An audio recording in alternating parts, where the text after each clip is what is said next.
Alam nyo mga kababayan, dati sa bata pa yan si BBM, bangag na yan. Ngayon na, dyan na siya, bangag pa rin yan. Meron tayong presidente sa Pilipinas na adoy-adoy.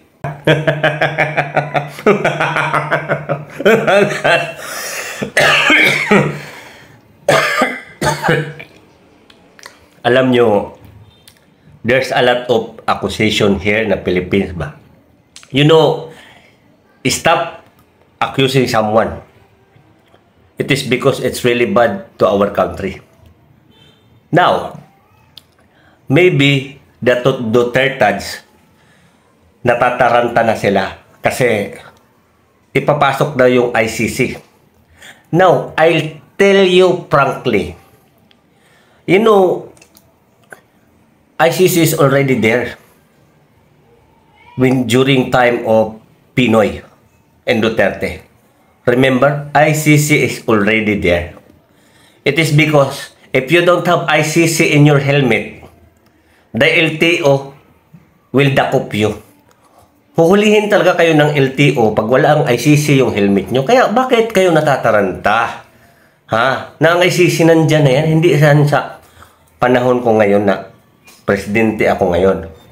Tsaka you know, stop accusing someone using drugs. It is because ngumingiwi sila.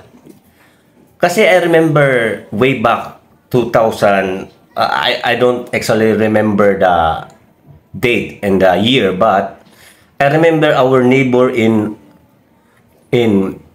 Ilocos.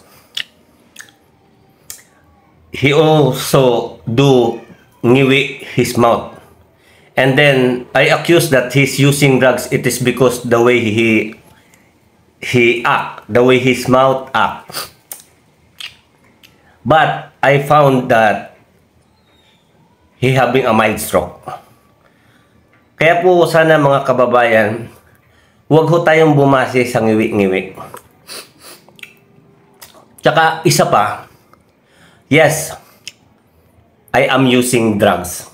I just want to clarify this. Everyone listen, my fellow Filipino. I'm using drugs right now. Fentanyl. Fentanyl is a drugs. Paracetamol is a drugs. Fentanyl is a kind of heavy painkiller. Maybe if you feel this kind of sickness in your body, baka hindi lang ngiwi ang abutin nyo. Now, about the pinagbabawal na gamot.